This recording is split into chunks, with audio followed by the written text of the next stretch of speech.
Lyca production Subaskaran தயாரிப்பில் கமலஹாசன் சங்கர் கூட்டணியில் Indian 2 வெற்றி நடை போடுகிறது.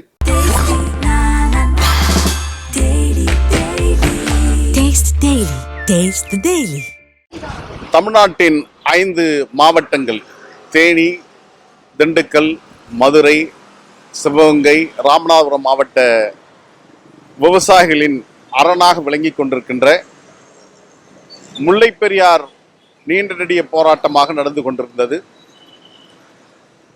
1886ஆம் ஆண்டு பென்னிக்கு கட்டிய அந்த அணையின் ஒப்பந்தம் சென்னை ராஜதானிக்கும் திருவிதாங்கூர் சமஸ்தானத்திற்கும் ஒப்பந்தம் போடப்பட்டது. அதற்கு பின்பாக 1979ஆம் ஆண்டு அதிமுக ஆட்சி காலத்தில் புரட்சித் தலைவர் எம்ஜிஆர் அவர்கள் முதலமைச்சராக இருந்தபோது அணையின் பாதுகாப்பையும் அணையை பராமரிக்கின்ற பணியையும் கேரள அரசிடம் ஒப்படைத்ததன் காரணமாக கேரள அரசு அவ்வப்போது பிரச்சனைகளை எழுப்பி வந்தது. 152 அடியிலிருந்து 146 அடி, பின்பு 142 அடி, 136 அடி, 120 அடிக்கு குறைப்போம் என்று அடம் பிடித்து பல்வேறு சதிவேலை செய்து கொண்டு வந்தது. இந்த வேளையில்தான் தலைவர் வைகோ அவர்கள் பல கட்ட போராட்டங்களை நடத்தியதற்கு பின்னால் கேரள அரசாங்கம் அந்த அணை உடைவதை போன்று ஒரு காணொலியை உருவாக்கி குறுந்தகடுகளை இடுக்கி உள்ளிட்ட மாவட்டங்களில் அது விநியோகித்து ஒரு கொந்தளிப்பை கேரளா மக்கள் மத்தியில் உருவாக்கியது. கேரள அரசுடைய நிதி உதவியோடு புகழ்பெற்ற தயாரிப்பாளர் சோகன் ராய் அவர்கள் டேம் 999 என்ற ஒரு திரைப்படத்தை எடுத்தார். அதை 25/11/2011 உலகம் முழுவதும் வெளியிடுவதாக அறிவித்தார். இந்த திரைப்படம் வெளியிட்டால் தமிழ்நாடு கேரளாவில் இருக்கின்ற உறவுகள் பாதிக்கப்படும் என்று தலைவர் வைகோ அவர்கள் கடுமையான கண்டனம் தெரிவித்ததோடு மட்டுமல்லாமல் திரையரங்கு உரிமையாளர்களுக்கு இந்த படத்தை திரையிடக்கூடாது என்று அறிவித்தார். அதையே அறிக்கையாகவும் தந்தார். இருந்தாலும் சோகன் ராய் அவர்கள் 21ஆம் தேதி அந்த அறிக்கையை மறிக்காமல் 22ஆம் தேதி விருகம்பாக்கம் சாலிகிராமத்தில் இருக்கின்ற பிரசாந்த் பிரிவியூ திரையரங்கில் அந்த திரைப்படத்தை ஊடகத்திற்கு மூலமாக திரையிட முயற்சித்த போது தலைவர் வைகோ அவர்கள் பஞ்சாப் மாநிலத்துடைய மாண்புமிகு முதலமைச்சர் பிரகாஷ் சிங் பாதலுடைய அழைப்பை ஏற்று டெல்லியிலிருந்து பஞ்சாப் செல்லும் வழியில் என்னை அழைத்து நம்முடைய எச்சரிக்கை மீறி சோகன் ராய் திரைப்படத்தை வெளியிடுவதற்கு திட்டமிட்டுள்ளார், எனவே அதை தடுத்து நிறுத்த வேண்டும் என்று சொன்னதின் பேரில்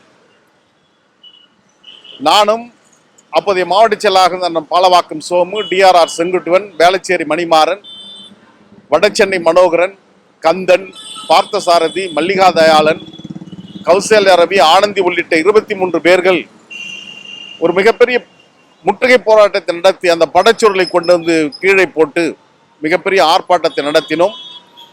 அப்போது அதிமுக அரசு ஜெயலலிதா அம்மையார் ஜெயலலிதா தலைமையில் அந்த அரசு எங்களை கைது செய்து 15 நாள் புழல் சிறையில் அடைத்தது.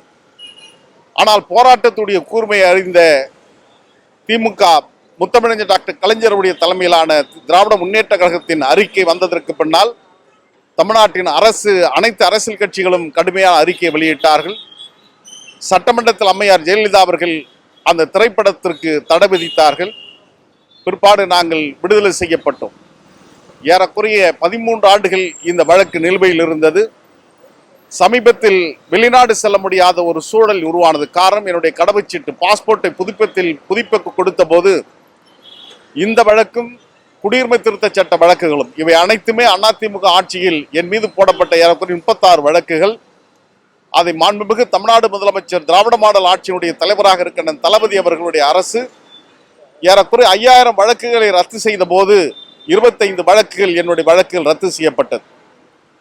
6 வழக்குகள் குற்றச்சாட்டு பதிவு செய்யப்பட்டு நீதிமன்றத்தில் இருந்த காரணத்தினால் அவை நீதிமன்றத்தின் மூலமாகத்தான் விலக்கு பெற முடியும் என்ற சூழலில் நேற்று இந்த வழக்கு 23வது நீதிமன்றத்தில் வந்தபோது வழக்கை தொடுத்தவர் வெளிநாடு சென்றுவிட்ட காரணத்தினால் இந்த வழக்கை தொடர்ந்து நடத்த முடியாமல் இருக்கிறது என்று சொல்லி அந்த வழக்கின் நடவடிக்கையை ரத்து செய்து நீதிமன்றம் உத்தரப்பிறப்பதன் மூலமாக 23 பேர் நாங்கள் விடுதலை செய்யப்பட்டிருக்கின்றோம்.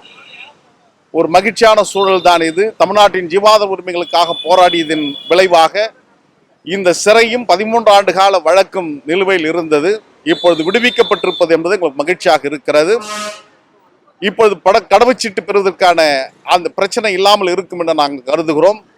எனவே முல்லைப்பெரியார் பிரச்சனையில் தொடர்ந்து நம்முடைய போராட்டத்தை வலிமையாக முன்னெடுத்து தமிழ்நாட்டுடைய ஜீவார உரிமைகளை காக்கின்ற களத்தில் நின்றோம் என்ற மகிழ்ச்சியில் இந்த விடுதலையை நாங்கள் கொண்டாடுகின்றோம். லைகா புரொடக்ஷன் சுபாஸ்கரன் தயாரிப்பில் கமலஹாசன் சங்கர் கூட்டணியில் இந்தியன் 2 வெற்றி நடை போடுகிறது.